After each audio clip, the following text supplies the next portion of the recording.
Welcome to the Torah studies in Parshas Toldos, and the topic today: make it yours.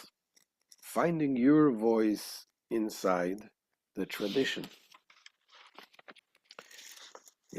Talking about tradition, keeping the Torah, keeping the mitzvahs. Sometimes it may feel like it's confining, stricting in a box, and not everybody is comfortable. Some people feel okay with that. On the contrary, it gives you stability, gives you direction. Other people will say no, maybe they feel they have their own personality, their own individuality that they want to keep, and some people see this as a challenge or conflicting with keeping tradition. So that's the topic we're going to cover, and we're going to discuss it based on the drama that takes place in this week's Torah portion, the story with Yaakov and Esau, the two brothers of Yitzchak and Rivka, and the two opposite brothers. One of them, Yaakov, the righteous one, simple one, plain one, studious one. Esau, the rebel, the one who goes hunting, the one who does all these terrible things. And he was also conniving, it seems like. He was trying to trick his father. And this is a discussion we're going to talk about, interestingly. And at the same time, while Yitzchak was not a fool, he knew who Yaakov was and he knew who Esau was, but yet the Torah tells us Yitzchak loved the son Esau. So Rivka loved Yaakov, Yitzchak loved Esau. And the question is why? So let's see it inside.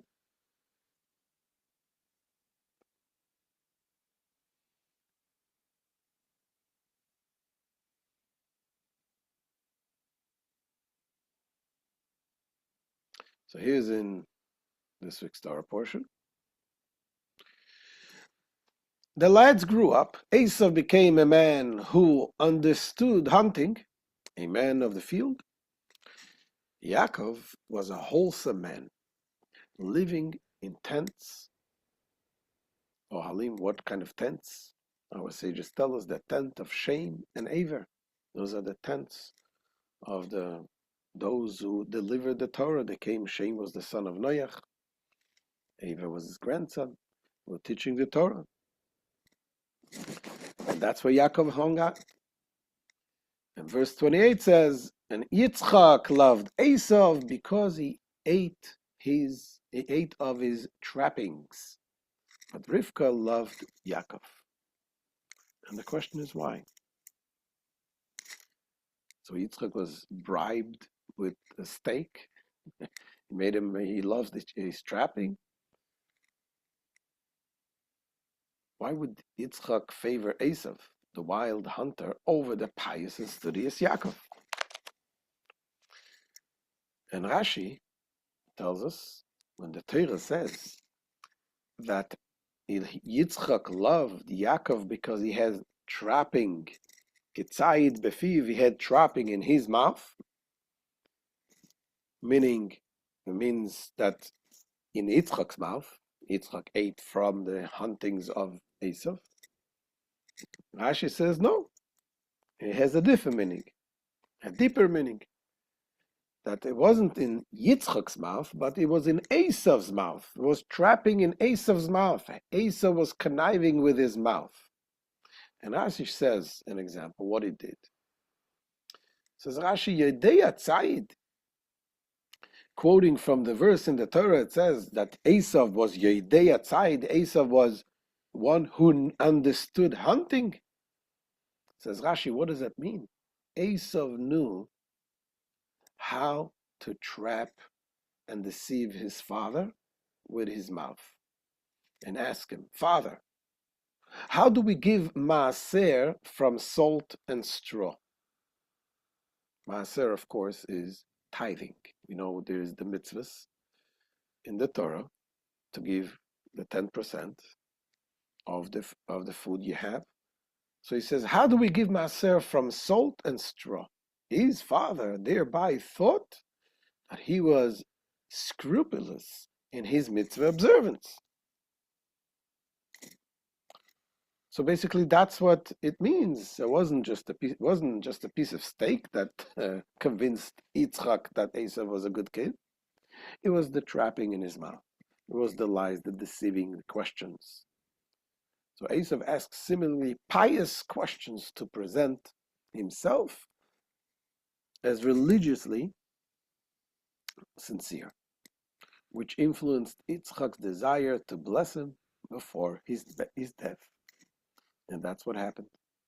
Before his death, Yitzchak wanted to bless Esau.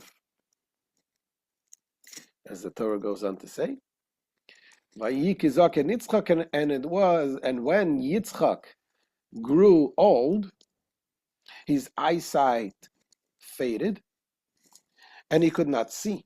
He called Esau his elder son and said to him, my son Esau. He said to him, here I am. Yitzchak says, behold, if you please, I am old. I do not know the day of my death. Now therefore, please take your equipment, your sword and your bow, and go out to the field and trap deer for me.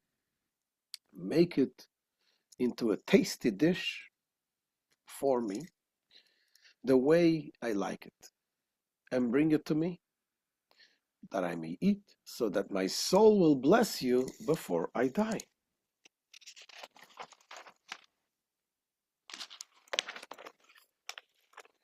We all know the end of the story, the rest of the story, what happened. So Esau goes out hunting. In the meantime, Rivka, with her prophecy, knew what is happening, that her husband Yitzchak wants to bless Esau before he dies, and then what she does, she obviously wants Yaakov to receive the blessings, so she convinces Yaakov to dress like Esau, like we read, Yitzchak couldn't see, so but Esau was hairy. She put the story. She put the fur of the sheep, and she prepared the meal. And he came to his father, and indeed his father blessed Yaakov, thinking that he's Esau. So that was the end of that story. However, there's some questions in the whole thing. A number of questions. Number one, how could Yitzchak be fooled? He knew exactly who his son was. Okay, so what with this stupid question that he asked him? How how do you tithe salt and hay? What he asked him. That's it. That was enough for him to think, okay, Esau, you're tzaddik. I mean, after all, he knew that Esau was a hunter. He knew that he never mentions God's name. He knew that who he was. So what's the whole story about? And the other questions, question number two, what exactly was Esau trying to do by posing this question about salt and straw? What exactly there must be, Esau also wasn't stupid. What is he trying to do by asking this question? And question number three, let's assume, okay, Yitzchak liked Esau, but still, does it mean that Yaakov doesn't need a blessing? Why did he want to bless Esau instead of Yaakov? Why not bless them both? So those are the three questions. And we see these questions also here from the Shem Shmuel. First, we have the question here from the Yismach Moshe, Rabbi Moshe Teitelbaum, which my son-in-law Moshe Teitelbaum is actually a descendant of this great Rabbi Moshe Teitelbaum. He lived in the 17th century. So he's asking this question. He says there is much to examine in these verses. How was Esau so connivingly wise as to deceive his saintly father? If he was someone who openly sat in tents and engaged in hunting secretly, there would have been room for error. But considering that he was a man of the field, exposed to all, then with what schemes and cunning did he deceive his father? Also, the Medrash, which says that he would trap and deceive him with his words, is likewise puzzling. How exactly did he mislead him? What exactly is in this question? And here's the other question that we asked from the Shem Shmuel. We must understand from the story, it seems that Isaac didn't want to bless Yaakov at all. Why? Was he unaware that Yaakov was a wholesome man living in tents? Even if he thought Esau was righteous because he deceived his father with his mouth, we still don't find that he thought the opposite of Jacob. So obviously he knew that Yaakov was a tzaddik. So why doesn't Yitzchak want to bless Yaakov? So to understand this, let us enter Esau's mind momentarily and examine the topic of the question that he chose, and the question of the Meiser, the question of the tithing. Why did he choose this?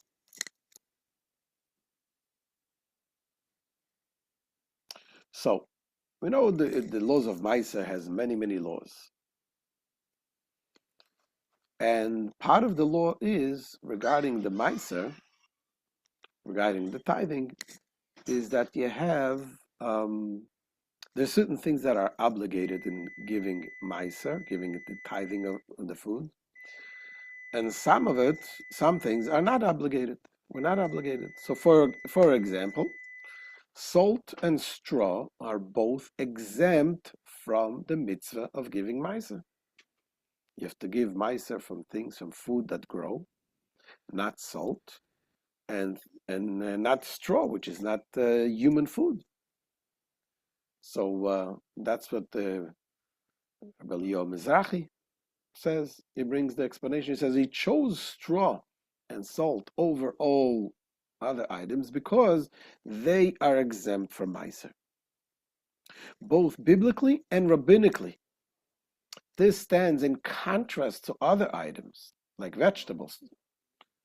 So vegetables, we give Meiser, but they're not obligated biblically, which, though exempt biblically from Meiser, are nevertheless obligated rabbinically. This biblical exemption is derived from the verse, a tenth of your grain, when the Torah talks about that we have to give the Meiser, we have to give the tithing of the food. The Torah mentions the word grain, and that excluding vegetables that aren't grain. So actually the laws of Meiser are very complex. There's a lot of details. There's a whole tractate, Meiser, that is written that explains all the details of Meiser. But here we're talking about the basics. So what this tells us, when Esau is asking such a question, how do you give tithing of the food of salt and hay and straw? What does it show? Shows Esau didn't study in school. He didn't learn. He doesn't know. This is such a simple, obvious answer. Nobody, every child knows that you don't give miser, you don't give tithing from salt and straw. So what exactly is Esau trying to show by asking this question? And this is indeed the question Rabbi David Pardo asks. He says, what kind of question is it to ask? How does one tithe? As if it's different from how one tithes anything else. So first of all, it's asking, what does it mean? How do you tithe? In other words, the word tithing in Hebrew is maaser. Maaser means me'eser, which means from 10. So it's obvious, how do you tithe anything? You give 10%. So that's number one. What's kind of question? Is how do you tithe? You give 10%. So what is the question? And moreover, with this question, he was showing himself to be an ignoramus who doesn't know the law. The straw is exempt from tithing. This isn't cunning at all. On the contrary, his father would say he doesn't pay attention to in his studies. For if he did, he would know what's obligated and what's exempt. So obviously we have questions on the whole story. Questions of what exactly is Esau thinking? What is he doing? What kind of question is this? So the key to understanding Esau's question, Esau's thought process, lies in understanding the context of mitzvahs in his time. Yeah. Just a second, we gotta. Okay, start. So we're talking about type mitzvahs before the giving of the Torah. So mitzvahs before giving of the Torah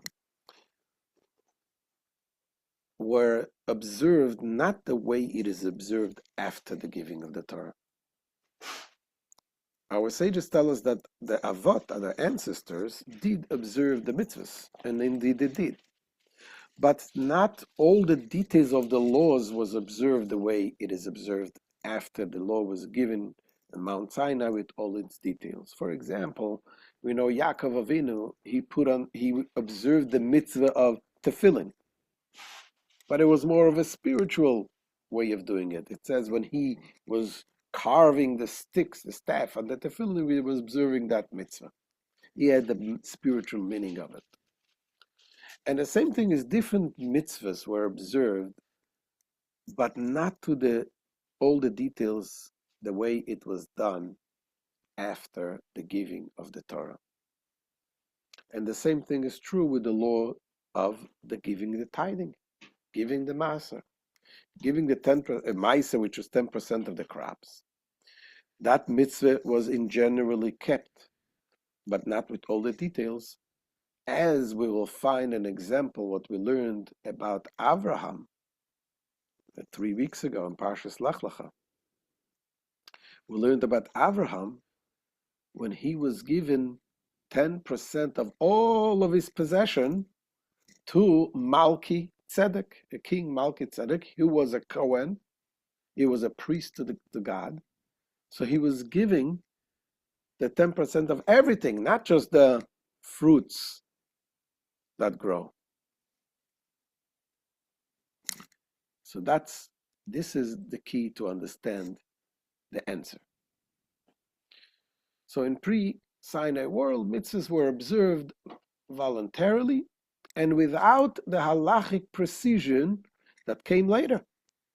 So in that context, it was possible to tithe anything. And indeed, we find by Abraham, when he gave to Malki Tzedek, so Malki Tzedek said, and blessed be the Most High Almighty, who has delivered your enemies into your hand. He said that to Abraham. This was after the war, when Abraham fought the 4 kings and he won.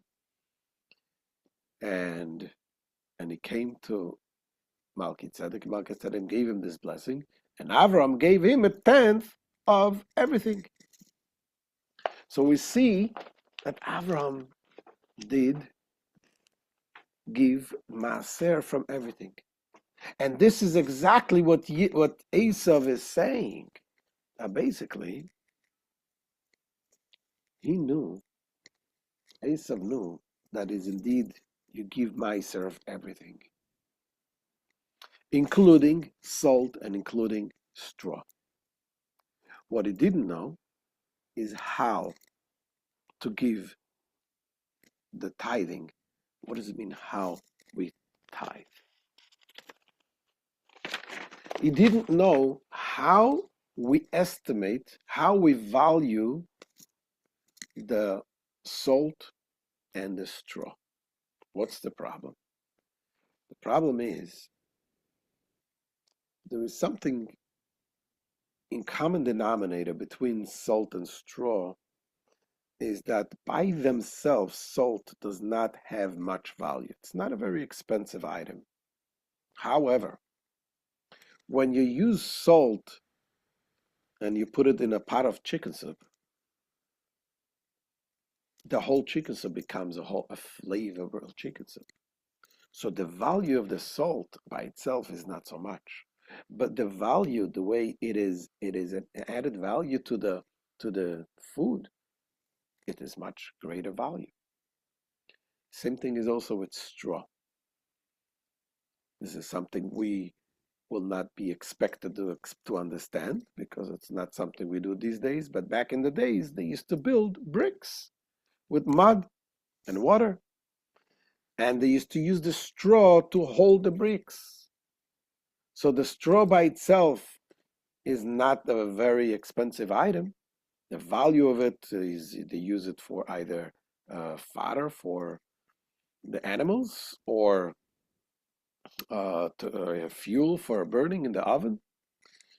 But when it's used in the bricks, it adds much greater value. And this is the question that Esau was asking. Esau is telling his father, I want to do the right thing. I want to give 10% of everything. How do I value the 10% of this? If I look at my possession, how much do I owe? And I look at the salt. I know a pound of salt is a coin of is a whatever, a silver, a copper coin. But if I look at it as the value that it adds to the chicken soup or to the meat, it's much more than a penny. It's worth much more. And that's what he was asking the father. How do I estimate the salt and the straw? So that's the idea. Salt alone is small, but it enhances every dish. Same thing is with the straw. And this is in the words of the Rebbe. The Rebbe says in the Sikha, look at the Sikhas, the common denominator between the salt and straw, despite their differences, is that on their own, they have no significant value. But when mixed with other things, they bring a benefit far beyond what they offer individually. This can be plainly observed. A small amount of salt, which on its own has minimal monetary value or importance, adds flavor to a dish or food in a way that greatly enhances it, far beyond the actual quantity of the salt itself. Not only does it add taste, but without it, the food may be lacking altogether. The same applies to straw. In and of itself, whether as animal fodder or as fuel for an oven, etc., it has very little monetary value or significance. But when it is used to make bricks for construction, its value is greatly increased. This was Esau's question in his unique case. There is room to say that the salt and straw tithe should not be measured by standard unit, weight, or count like tithing animals, but rather by the value those items will have when actually used. If that's so, then the question regarding salt and straw becomes, how does one calculate their worth? According to their current standalone value, or according to the benefit they will produce when used in combination, as flavoring, as a mixture, etc. So that's the answer. This answers that Esau's question was whether Meiser should be measured by an item's low intrinsic value or its greater impact when used. It was a nuanced halachic question, and it was enough to convince Yitzchak of Esau's potential sincerity and depth. So now it's a whole different question. It's a whole different picture. So we understand now how Esau was tricking Yitzchak, so to speak. But still, remains to be answered the other question. Assuming he was convinced that Esau was much better than we think, but still, why not bless Yaakov as well? Why only Esau? What's wrong with blessing Yaakov? So, to understand this, we're going to dig deeper into the Torah. It is well known that the stories of the Torah, they're not just physical stories of people millennia ago, but rather they're manifestation of profound spiritual dynamics. And the same thing is with our story of Yaakov and Esau. The Alter Rebbe talks in the Torah.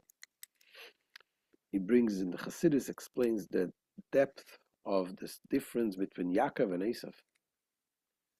And he explains that they are both, their souls come from holy places.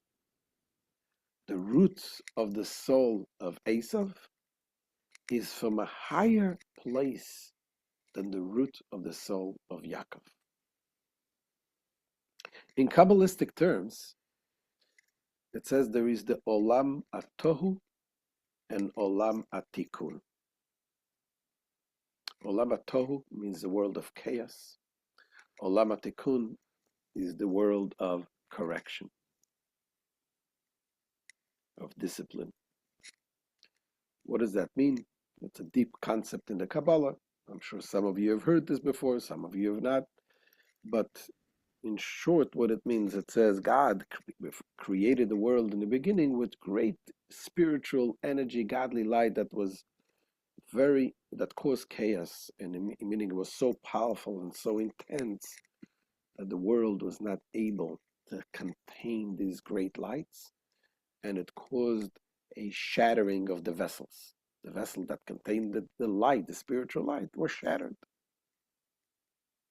And then it became the world of tikkun, the world of correction, which had more filtered energy with vessels that were able to contain those light.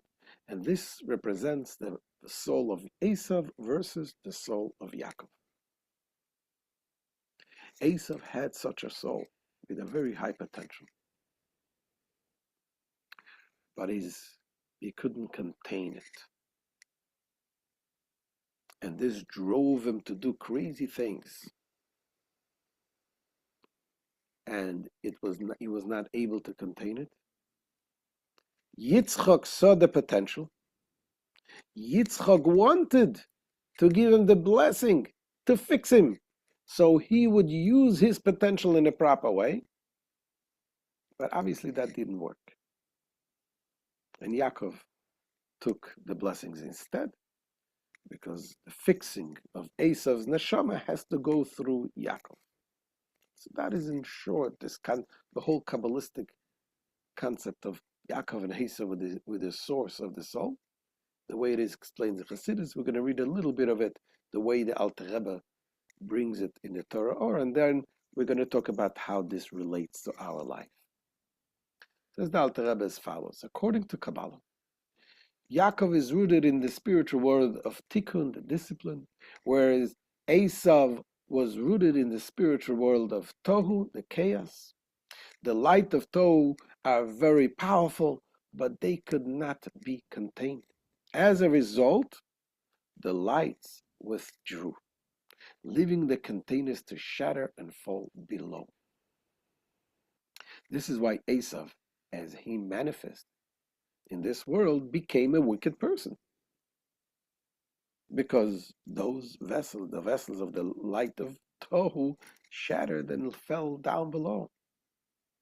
However, when considering the ultimate root of Esau in the bright light of Tohu, these lights are actually loftier than the lights of Tikkun.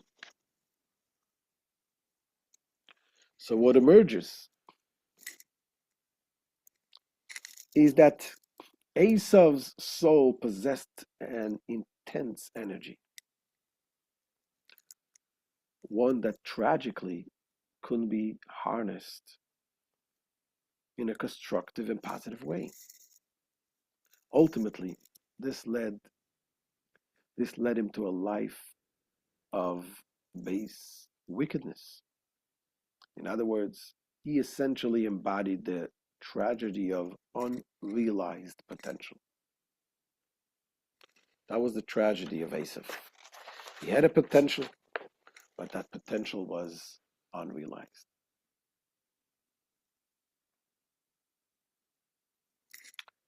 So bearing Esau's question in mind, now the whole thing, we can understand it also a little deeper. What was Esau's question? Esau's question about salt and straw wasn't just halachic. It was existential. He was asking, should I be seen for what am I now or what I could become? When Esau is talking to his father, he's telling father, how do we fix the salt? How do we tithe the salt?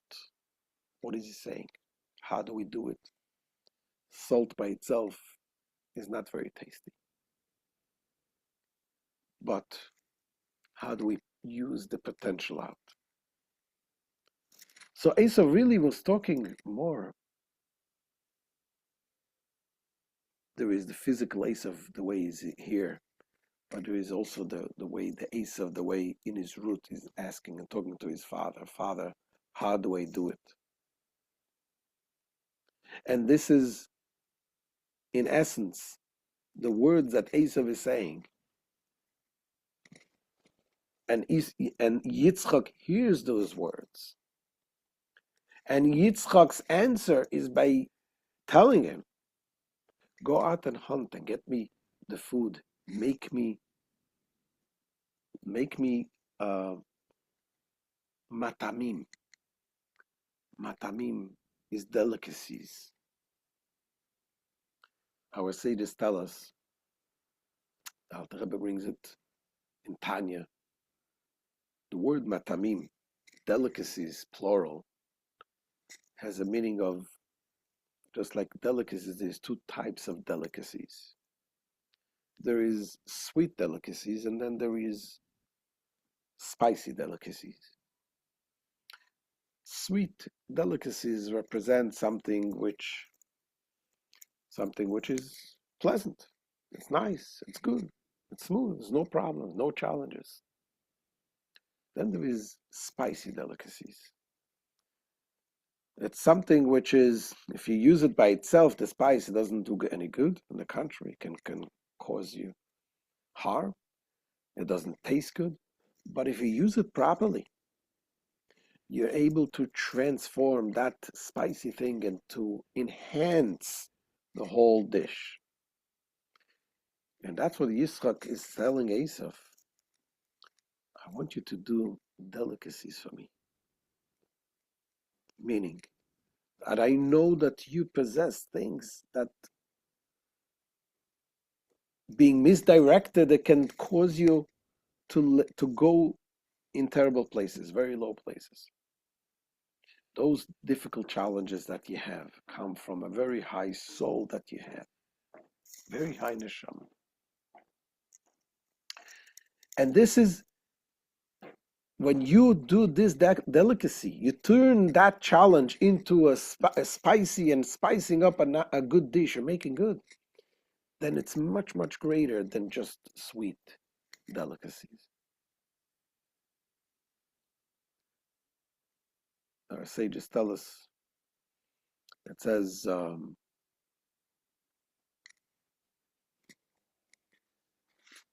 Kol haba l'tayer mesayim lo yisei. Anyone who comes to purify himself,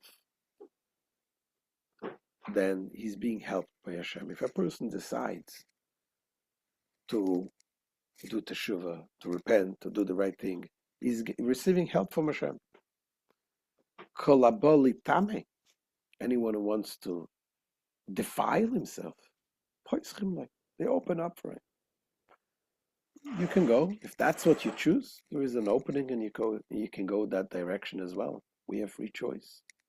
However, there is a commentary, there's an explanation of the Ma'or Enaim, the Chernobyler, and he says, "Kol haboli tameh." Anyone who comes to defile himself, poischim loy, they open up for him. What does that mean? You have to realize that this challenge that you have is really an opening. It is an opening to reach much greater places. That is what Yitzchak saw in Yaakov, in Esau. Sorry, Yitzchak saw in Esau that great potential.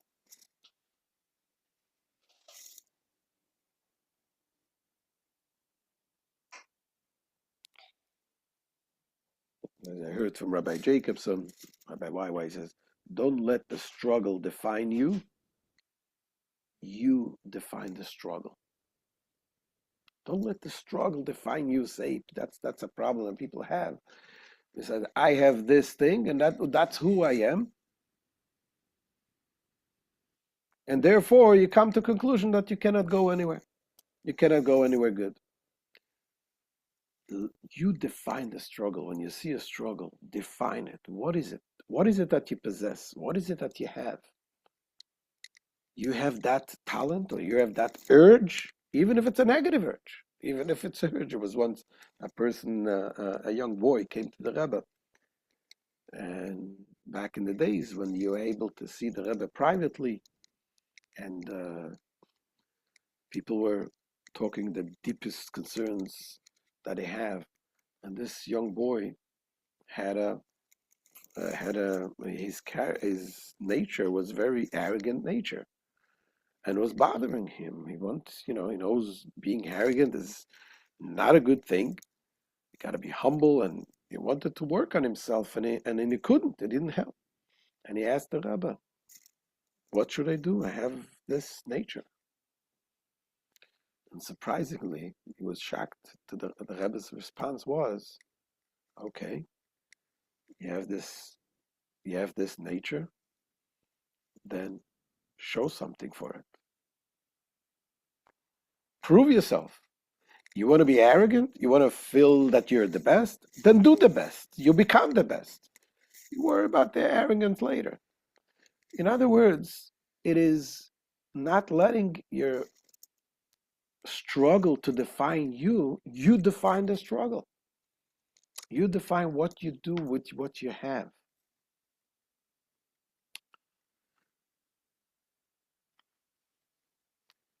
This is what Yitzchak saw in Esau. This is why he loved Esau. He loved the potential that he had. And he saw that if Esau was able to do it, he would be able to turn around.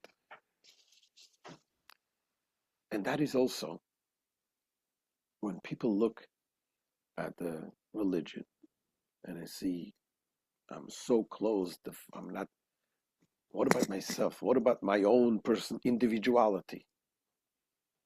Is my individuality a contradiction to the Torah? No. That's what Yaakov did. Yaakov took the individuality and he imbued it into the Torah observance. By Yaakov, this was not a contradiction. Esau, it was a contradiction.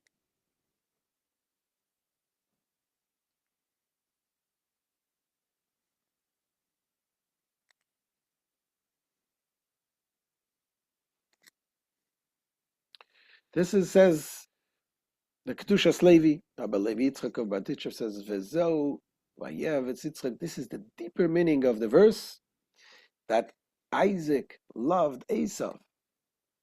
For in Esau's supernal source, there were sparks of holiness that had been trapped there, namely the souls of Shmaya and of Talyan, the soul of Rabbi Meir. In other words, later on in the generations, there were great sages in the Jewish people who were converts from descendants of Esau. And several other sparks of holiness destined not to be revealed until the days of Mashiach. And that is the answer. So Yitzchak saw Esau as someone with untapped explosive potential who needed encouragement to realize it. The blessing was meant to awaken that greatness. Yaakov, already on a strong spiritual path, didn't need that extra push. And that answers the question why Yitzchak wanted to bless Esau and not Yaakov. Yaakov didn't need it. Yaakov was on the right path. You know, they say Abraham and Yitzchak represent the right and the left. Abraham represents revolutionary. Abraham was a revolutionary, giving, revolutionizing the world, changing the norms of the world. Yitzchak was more of a restrictive discipline and stability in this world, in Avram's innovations. Esau was conflicted. This is a conflict that people want, feel constantly also. They want to be a revolutionary. They want to change. They want to be a revolutionary has dangers also. You want to change everything. Being disciplined like Yitzchak is also has its advantage. It so has stability, but there's also dangers that you get bored from this. Esau was there in the middle, and that's he had this strong potential. He wanted to be like the revolutionary, wanted to change things, but it ended up in the wrong places. Yaakov was in Kabbalah it's called the attribute of Tiferet. Tiferet is the beauty, the harmony that combines both and is able to bring innovation into life, into religious life, into spirituality. That is Esau's potential remained unfulfilled due to the lack of self-mastery. Yaakov embodied the balance of innovation and tradition. So Avram symbolized innovation, breaking tradition, to introduce monotheism with boldness and vision. But the risk is that it's instability. If you're too much innovation, you can go in the wrong places. And Yitzchak symbolizes stability, preserving Avram's revolution. That's why Yitzchak didn't move from his place. He stayed in the holy land through structure and continuity. And the risk is it's a little boring. Esau was born a fixed, he had everything. He was a ready-made man. It says the name of it was called Esau. Why? The word Esau comes from the word asu, asa. It was already made.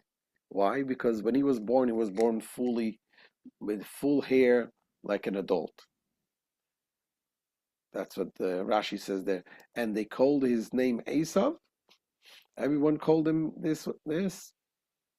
As he was born already made, Asa, full of hair beyond his years. And here also, his name was Esau, a complete made, a man full of hair. And that was the problem with Esau. He was born complete, with both models before him, Avram and Yitzchak, the thrill of revolution, and the weight of responsibility. And he's thinking, everything is already made. What about my personality? What about my individuality? That he had a strong potential in him, but he didn't know how to materialize this in a proper way. And that is why Esau went wrong. Like Esau, we are caught between past revolution and present stability, struggling to find our unique purpose in a world that feels already built. And that is the third approach. We take the third approach of Yaakov. Yaakov symbolizes integration, blending tradition and innovation by preserving form while infusing it with a personal meaning. And the strength of this is authenticity within structure creates true originality. So this, my friends, is the message. Indeed, the message of which is two messages basically. It is the message of the struggles that we have should not define us. We should define the struggles. And also the message that keeping everything, keeping the structure does not mean that you cannot bring out your individuality. In fact, the Rebbe, many times, when people came from different backgrounds, whether academic, artistic, from the arts, or music, the Rebbe always encouraged people and told them, make sure what you have, your individual, unique power, unique talent that God gave you, is not a contradiction to Judaism. On the contrary, take it and beautify Judaism with this.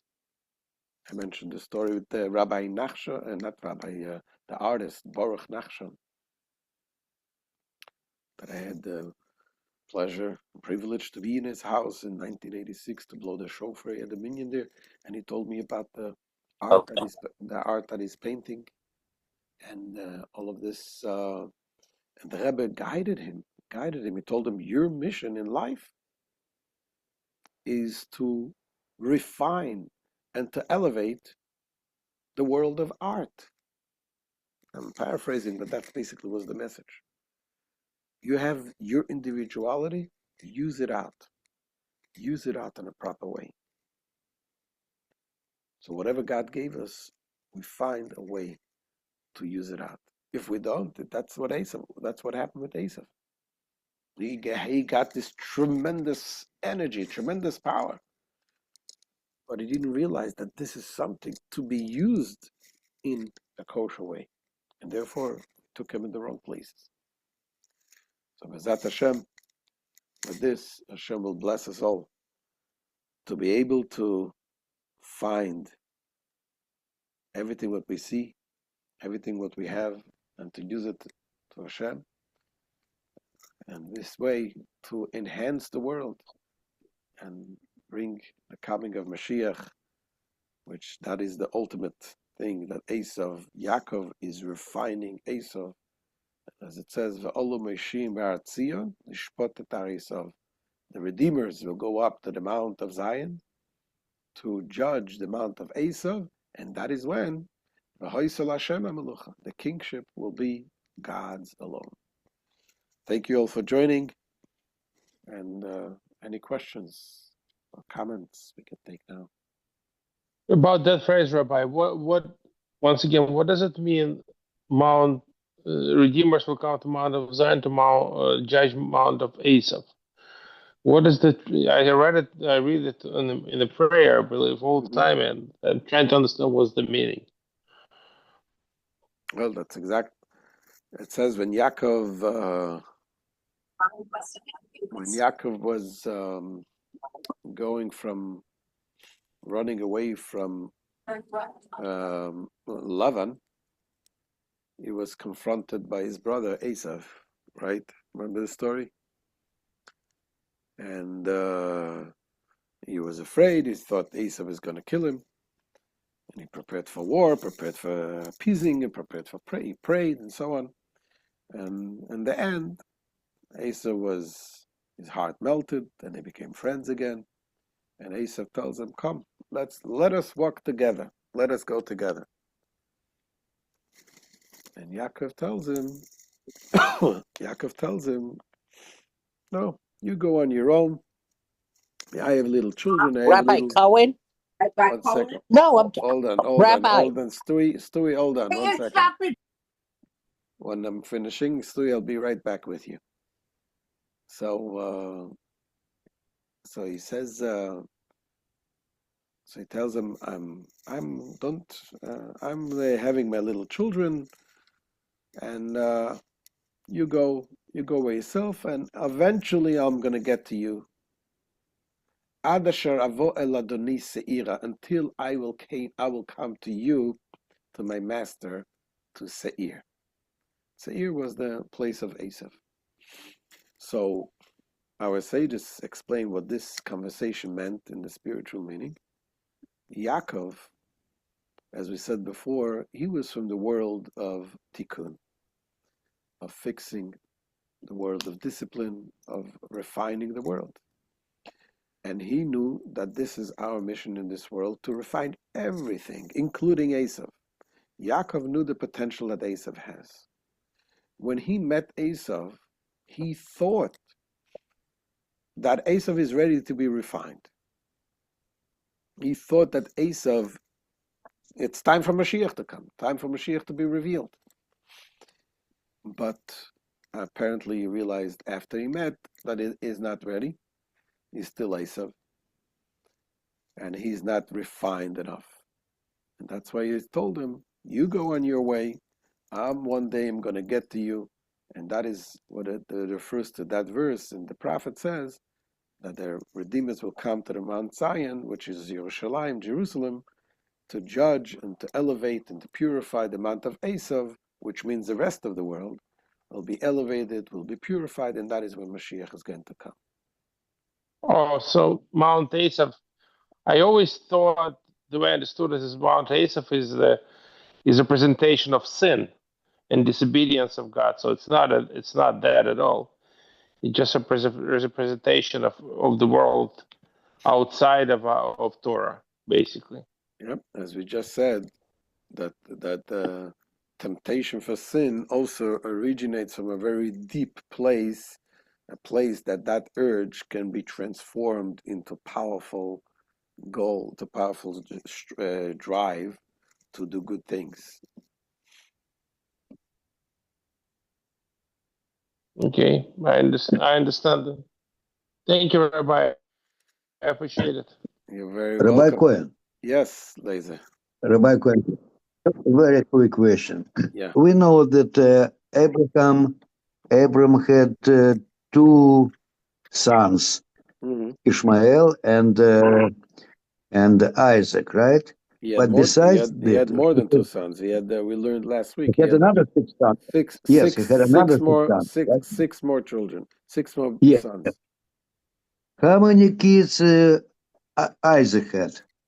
Isaac had 2, Yaakov and Esau. So besides those 2, he didn't have anybody, right? No. And 1 wife. Okay. And two sons. Yeah. By the way, Rabbi, okay. of Abraham's children, the six children that he has later on with Hagar, they start their own nations as well. Yeah, we spoke about it last week. There, Avram sent them away to the east, and they each one they were fathers of many nations.